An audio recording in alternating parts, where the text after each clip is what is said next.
Irmãos, nós estamos meditando nos 10 mandamentos, os sermões têm sido baseados no texto de Êxodo 20, e hoje nós vamos para o versículo 14, o 7º mandamento. Antes de ler, você é capaz de lembrar qual é? Não o quê? Não adulterarás. Êxodo 20, verso 14. Não adulterarás. Mas abra também agora, deixa marcado esse texto, abra também em Mateus capítulo 5. Mateus capítulo 5. Vocês já ouviram o que disse Êxodo? O que disse Êxodo? Não adulterarás. Mateus 5, 27. Ouvistes o que foi dito? Ouvistes o que foi dito? Não adulterarás.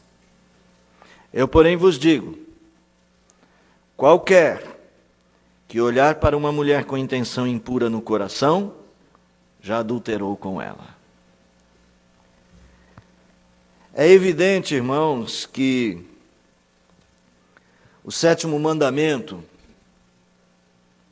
não é só uma formalidade familiar. Ele não tem só a intenção de evitar que os casamentos sejam desfeitos. Toda a lei de Deus, ela se resume no aprendizado do amor. Aliás, os judeus chamavam a lei de Torá, instrução. Eles tinham uma ideia muito clara de que a lei não existia só para coibir o mal. A lei existe para instruir ao bem. Essa é a lei de Deus. E que instrução para o bem há na palavra ou na determinação não adulterarás? A instrução que existe aqui, ela é acima do problema de simplesmente ter ou não ter uma família e preservá-la. Nós estamos falando de algo muito maior. Deus está escrevendo mandamentos, está propondo para nós um estilo de vida baseado no amor. Por isso o resumo da lei é o amor. A prática da lei é o amor. Amar a Deus sobre todas as coisas é a busca maior da vida cristã, de tornar Deus o maior valor que nós temos. Só que nós não temos como provar que já valorizamos a Deus, porque esse é um discurso impossível de se aferir. Qualquer pessoa pode dizer, não, eu amo a Deus acima de todas as coisas. Então Deus coloca o amor ao próximo como o resultado mais evidente do nosso amor a Deus. Foi assim que interpretou João e os apóstolos, ao entenderem que a grande escola da vida tem o propósito de nos ensinar a amar. Esta é a grande lição. E quando aprendermos a amar como Deus nos amou, então estamos pós-graduados. Aí você vai ser pós-doutorado na escola da vida. Mas esse pós-doutorado da escola da vida, este amor tão perfeito, só acontecerá na volta de Jesus. Até lá é nosso objetivo, estudar bastante com o Espírito Santo, para aprendermos a amar. Antes de começar, viu como é que Jesus tratou o adultério?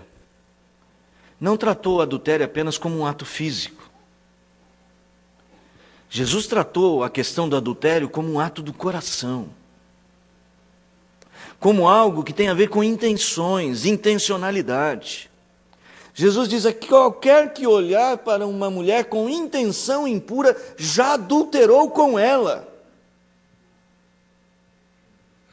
E a ideia então é Jesus nos propor algo que vai além de simplesmente a gente cuidar com as aparências. Que às vezes nós trabalhamos muito com uma reputação cristã. Nós trabalhamos muito com apresentar às pessoas uma reputação de uma pessoa que é cristã. E Jesus trabalha com algo além da reputação, algo além da aparência. Jesus trabalha com coisas que estão dentro de nós. Jesus está trabalhando com as nossas intenções. É um tipo de mudança que leva o crente a não viver só porque os outros vão dizer alguma coisa, mas a viver na base de uma relação com Deus que conhece a gente por dentro. Há um escritor, eu não lembro agora o seu nome, e nem posso citar a sua fala ipsis literis, do jeitinho que ele disse, mas que ele diz assim: no palco da existência, o espectador, a gente fala telespectador como se tudo fosse na televisão, né? Esse foi o Silvio Santos que fez isso com a gente. O espectador é Deus e não as pessoas. Você vive para Deus. As pessoas são um resultado dessa vida para Deus. Então é disso que Jesus está falando. E nós vamos olhar para o não adulterarás com esta mesma intenção, nessa mesma busca, de que Deus espera algo muito grande de seu povo, e tem a ver com aprender a amar. Olha, se o cumprimento da lei é o amor, o adultério nos ensina o que sobre o amor? A palavra do mandamento, não adulterarás, tem algo a ver com, óbvio, a relação conjugal. Se o amor ao próximo é a ênfase dos últimos mandamentos, certamente é amar o próximo que é o objetivo do mandamento não adulterarás, do 7º mandamento. E de que próximo nós estamos falando? Quando nós falamos amar aos pais, honrar aos pais, nós falamos sobre a escola, a primeira escola do amor. É na convivência com os nossos pais, com os nossos irmãos, que nós aprendemos os primeiros passos. Mas esse é só o jardim da infância e o ensino fundamental. Quando a gente fala no nosso cônjuge, a gente está abordando a pessoa mais próxima de nós. Aquela que a Bíblia diz que não só é próxima, mas é como se fosse parte de nós. Serão uma só carne. E essa é a relação de amor mais intensa que existe entre os homens. E a mais difícil. É mais difícil. Você vai falar, não, amar a esposa é mais fácil que amar o próximo. Eu diria o seguinte: amar a esposa, amar o esposo, é a grande escola do amor ao próximo. Veja só, quando a gente fala em amar os pais, e aquele amor que a gente desenvolve pelos nossos pais, a gente está falando de um amor por pessoas que, de certa maneira, são muito parecidas conosco. Aliás, nós aprendemos a ser gente com os nossos pais. E tem gente que fala igual o pai. Eu conheço umas pessoas que falam igualzinho o pai. Vocês conhecem alguém? Eu não vou citar nomes, mas aqui eu conheço alguns, tá? Fala igualzinho o pai. O jeito de rir. Conhece, Cláudio, alguém? Eu conheço. O jeito de rir, a entonação. E nós temos tudo a ver com os nossos pais. Às vezes a nossa voz é parecida com a voz do nosso pai. Eu sou parecido com alguém lá da minha família.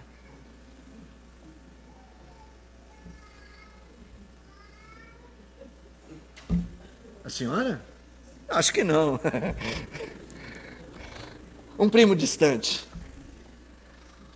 Nós, na nossa casa, com os nossos pais, nós aprendemos a amar. Eu estou dizendo que é o ensino fundamental ainda. Porque essas pessoas que nós aprendemos a amar têm tudo a ver conosco, é nosso sangue. Somos parecidos com eles. Algumas vezes temos os mesmos hábitos, gostamos das mesmas comidas. Pelo menos algumas.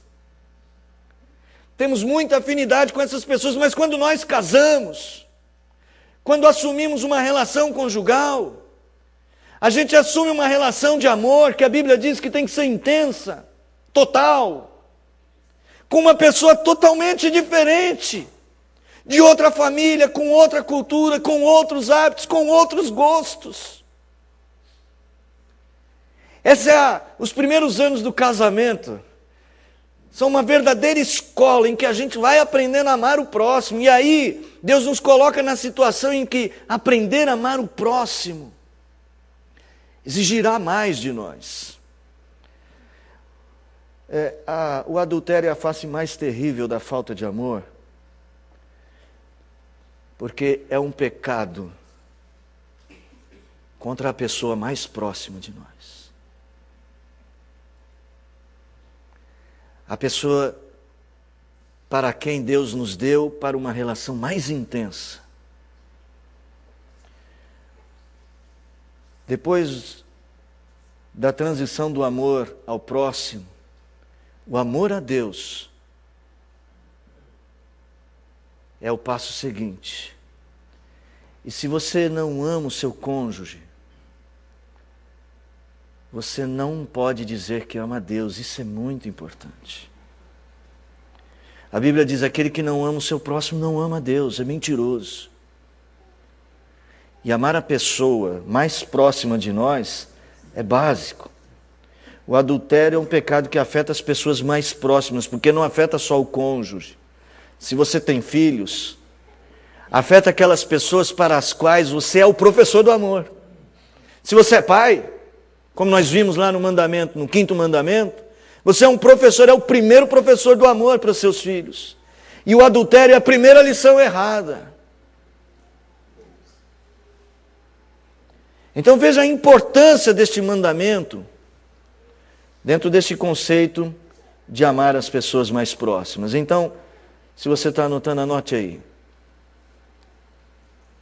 O mandamento do adultério, contra o adultério,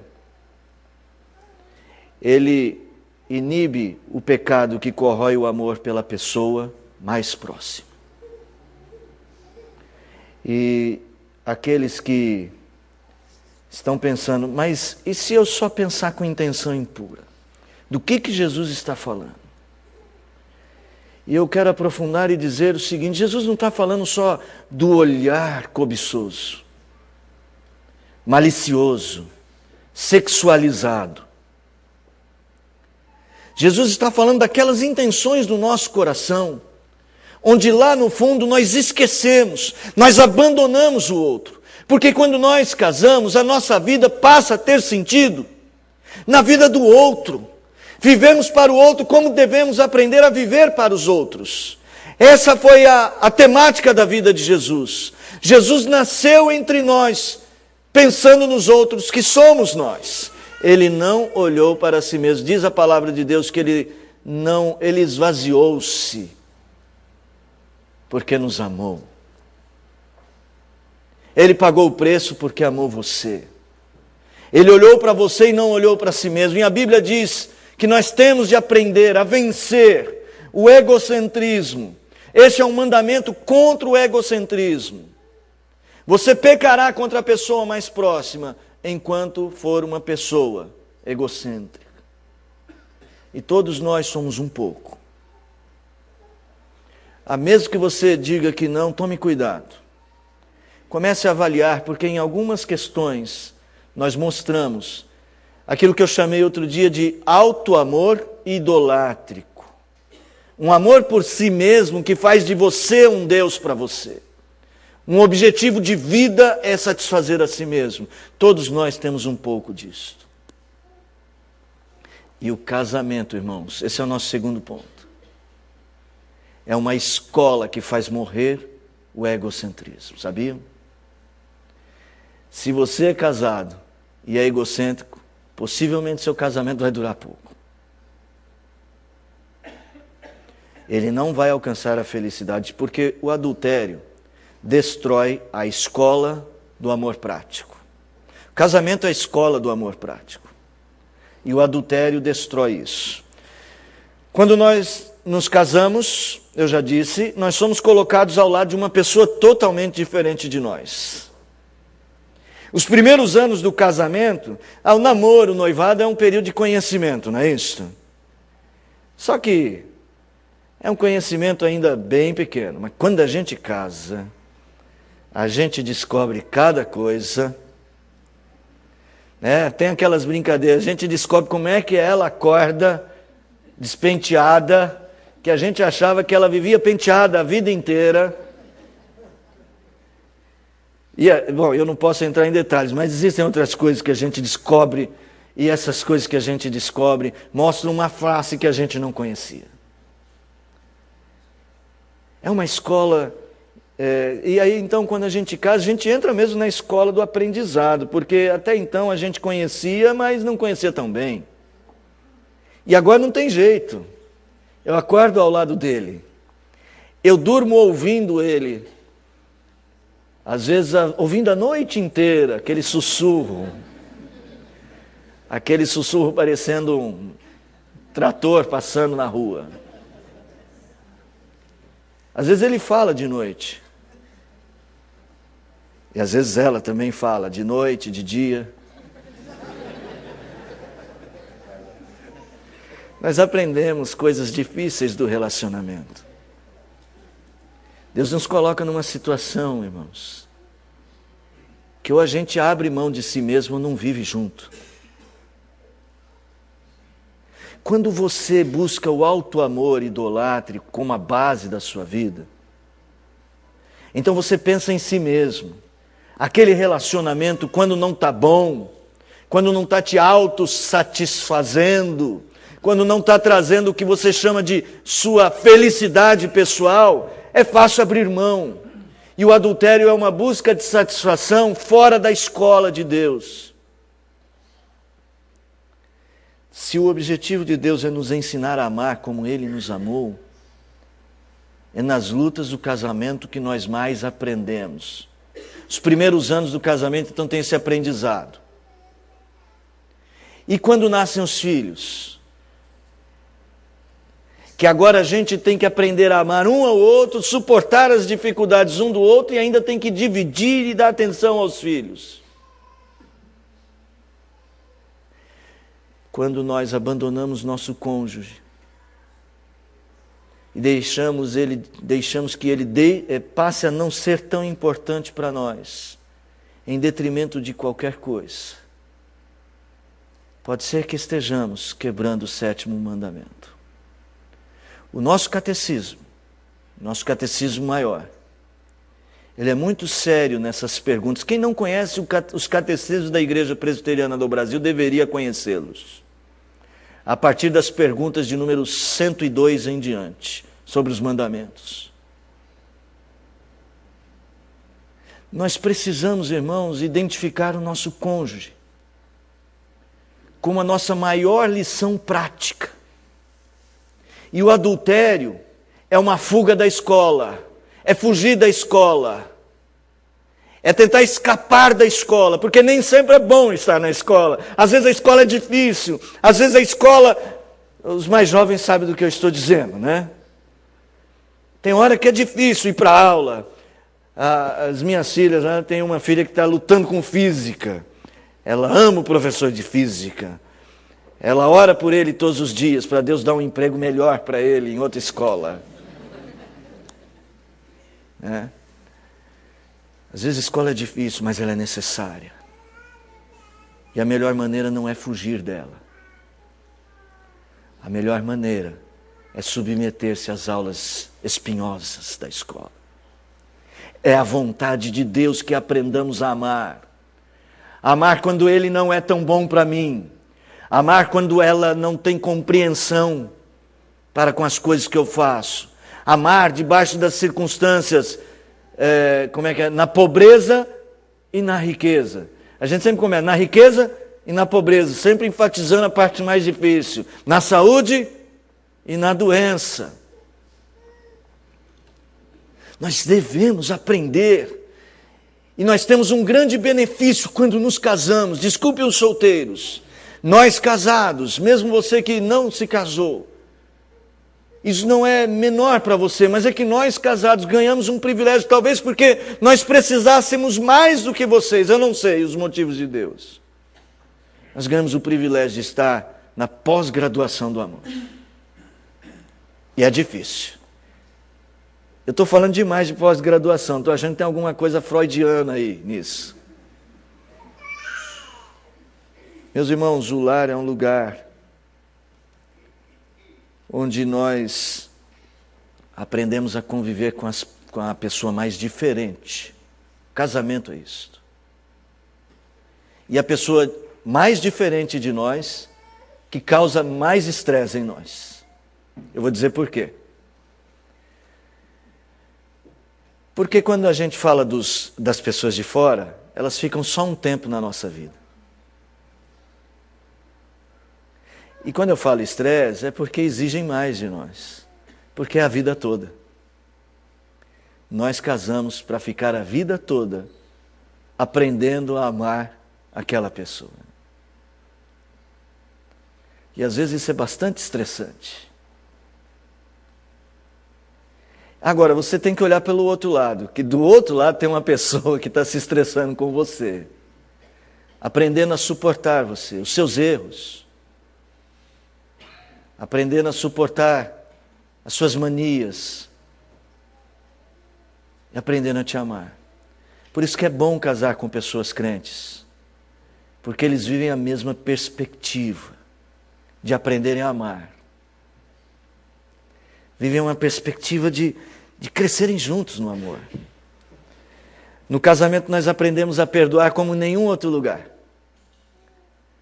Porque alguém peca contra nós lá no trabalho e fala, não, eu te perdoo. Aí ele vai para a casa dele, você vai para a sua, você vai assistir seu futebol, ele vai assistir o dele. Volta no outro dia todo mundo feliz. Em casa você fala, eu te perdoo, e os dois vão dormir juntos. Nós aprendemos coisas maravilhosas. Amar não é só um resultado de um desejo. É uma construção de um hábito. O hábito de amar, a despeito de qualquer coisa. A quebra do 7º mandamento destrói essa oportunidade. Destrói a escola do amor. É a reprovação principal da escola do amor. Essa é a mais importante matéria da vida. Mais do que aprender a tocar instrumentos, mais do que aprender teologia no seminário, mais que aprender uma técnica para um serviço, mais que estar em uma condição de ser um grande empresário, a mais importante matéria da vida é aprender a amar onde você está. E se você aprender a amar com seu cônjuge, e aprender a amar o seu cônjuge, em qualquer situação, você saberá amar o seu próximo. Escuta o que eu estou falando. Porque você amadurece no amor. O adultério é um pecado que revela que o nosso coração ele está sendo corroído pelo egoísmo ou pelo egocentrismo. Jesus Cristo, lá no Sermão da Montanha, vamos no capítulo 5 de Mateus.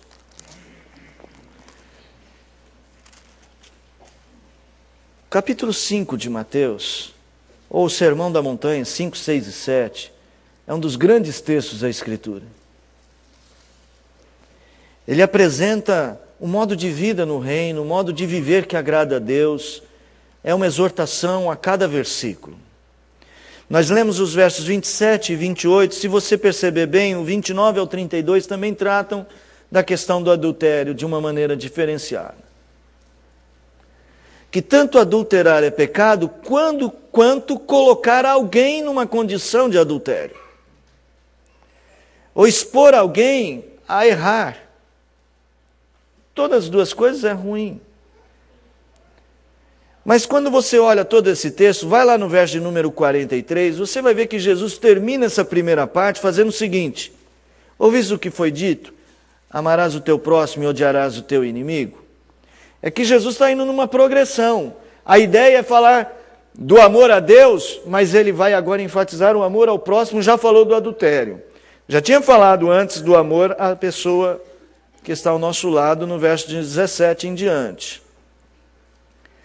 Eu, porém, vos digo, verso 44, amai os vossos inimigos e orai pelos que vos perseguem, para que vos torneis filhos do vosso Pai Celeste.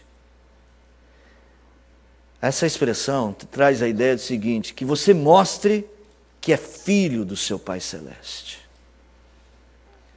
Quando você estiver no nível de aprendizado em que você ama os seus inimigos, você ama os que te perseguem, você está mostrando de quem você é filho. Você é filho de um Deus que ama os seus inimigos, nós lemos há pouco aqui no texto de Romanos. Mais para frente, verso de número 46. Porque se amardes os que vos amam, que recompensa tendes? Não fazem os publicanos também o mesmo? E se saudardes somente os vossos irmãos, que fazeis demais? Não fazem os gentios também o mesmo?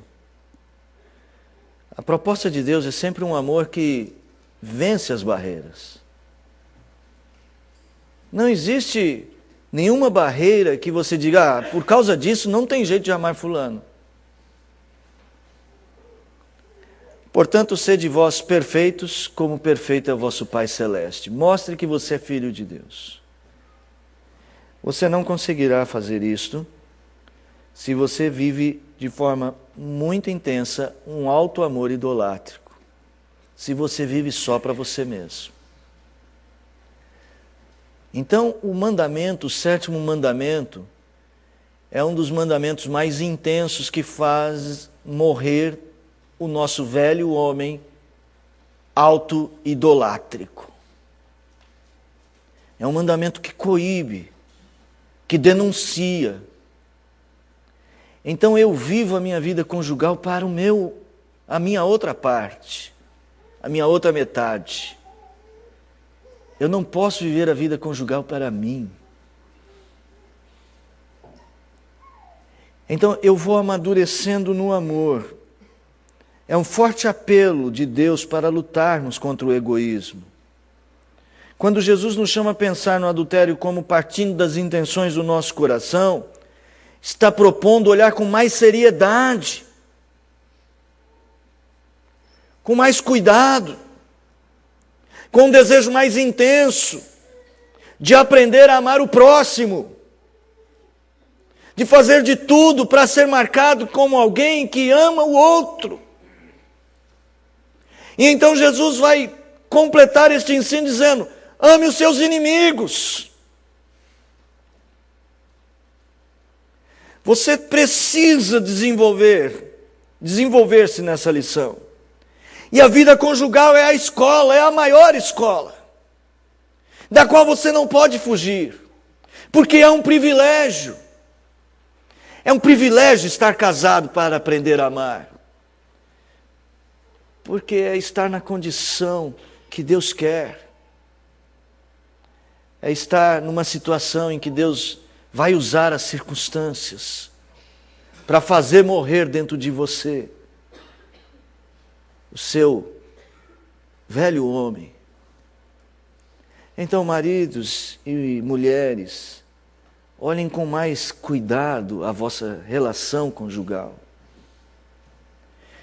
Sabe, o problema não é ter discussões em casa. Não é ter pontos de vista diferentes. O problema é como nós lidamos com isso tudo. Eu faço discussão, não é proibido. O que é proibido é briga. Porque discussão, eu coloco, olha, eu tenho um ponto de vista diferente do seu, vamos discutir sobre isso. E os dois discutem para crescerem, para fortalecerem o amor, para chegarem a um dado comum. Às vezes, alguém vai abrir mão de fato nessa discussão, eu reconheço que o seu caminho é melhor. E às vezes os dois constroem um caminho juntos. A briga é gente tentando provar que está certa. Isso não é amor. É gente tentando vencer. E não é assim que a gente vive a vida conjugal. Quando a gente vive a vida conjugal para si mesmo, estamos quebrando um mandamento de Deus. O adultério há muito tempo deixou de ser, mas há um bom tempo deixou de ser crime no Código Penal brasileiro e de muitas nações ocidentais.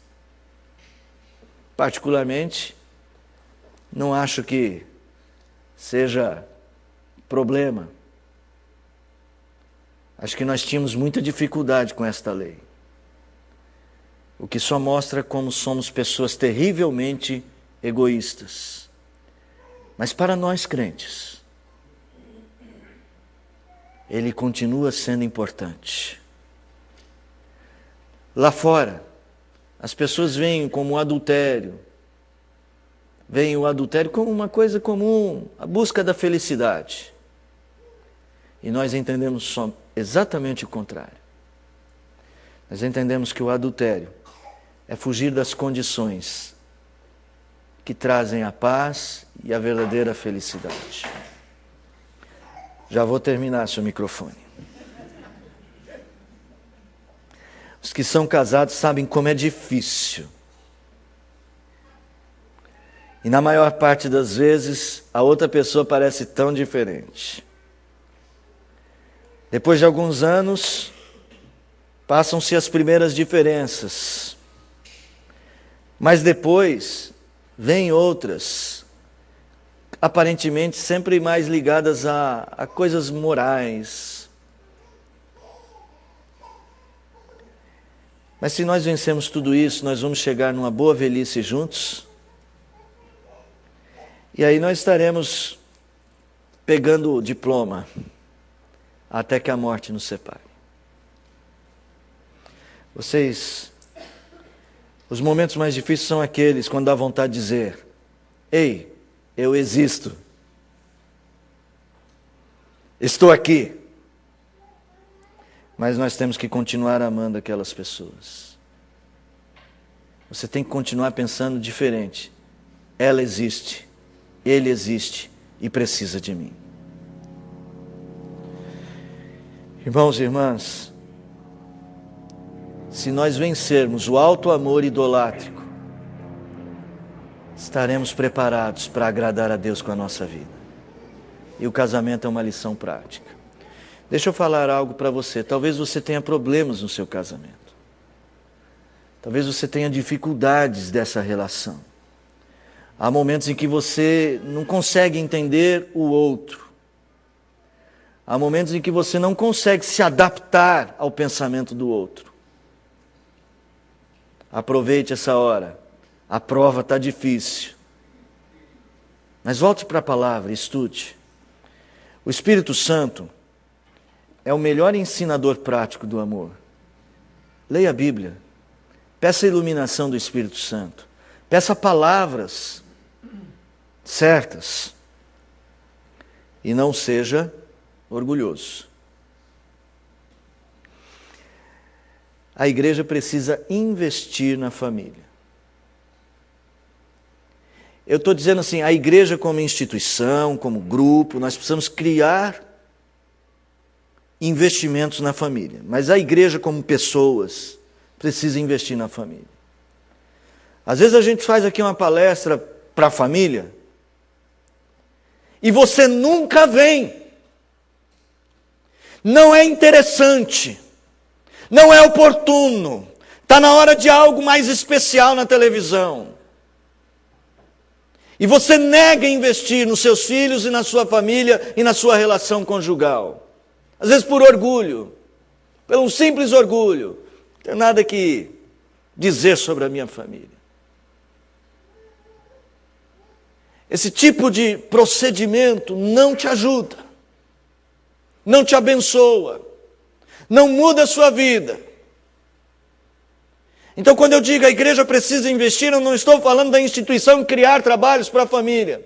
Estou falando de você investir na sua família, investir num passeio, investir numa brincadeira, numa viagem, investir em aprendizado, em sentar juntos.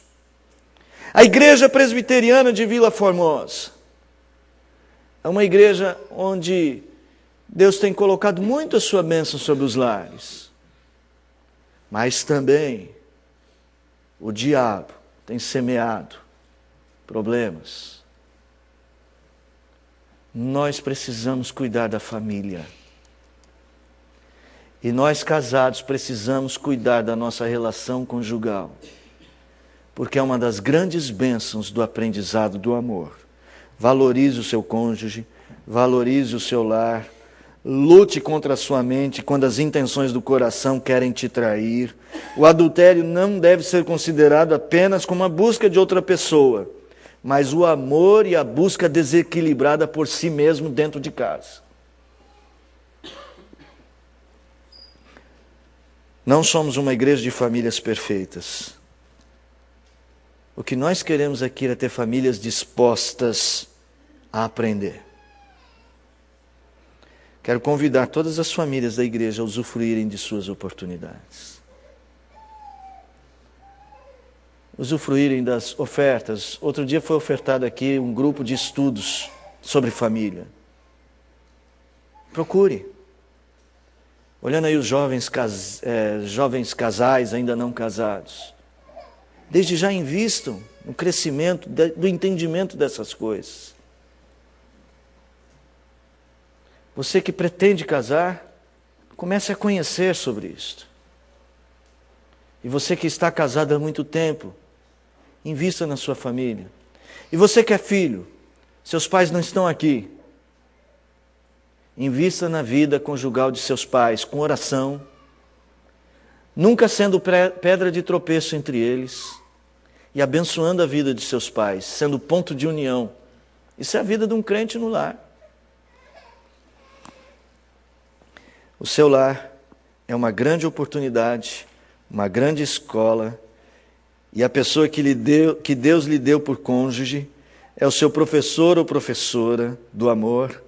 Aprenda com ele, com ela, e ensine seus filhos, para que eles vendo você e seu marido, você e sua esposa, eles também aprendam a amar o outro como Deus nos amou.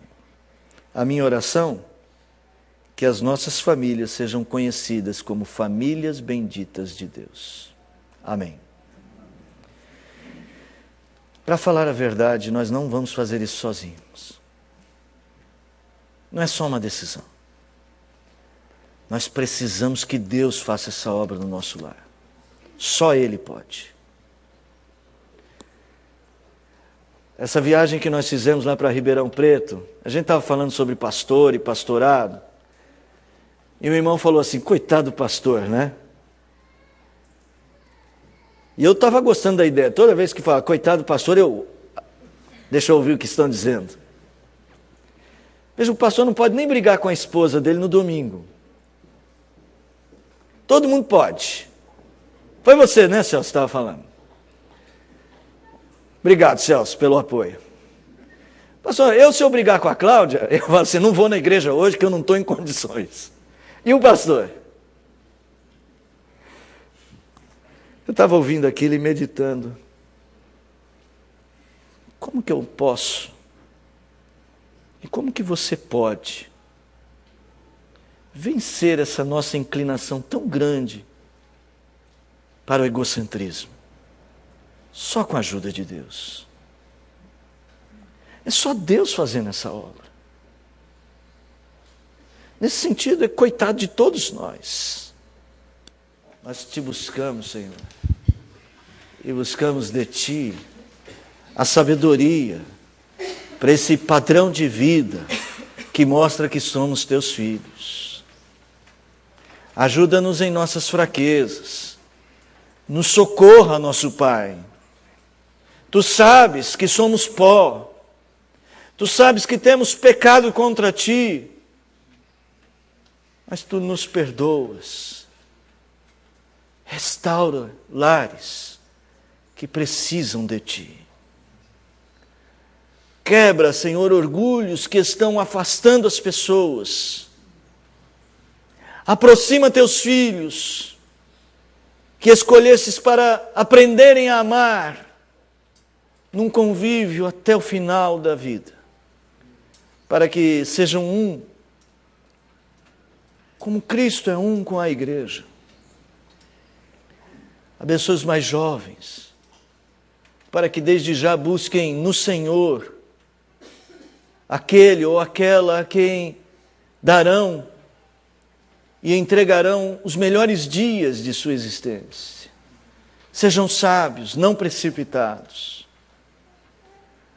Abençoe, Senhor, a tua igreja, que ela valorize a vida familiar, que aprendamos estas coisas e sejamos modelo para os mais jovens, para os filhos, para os netos.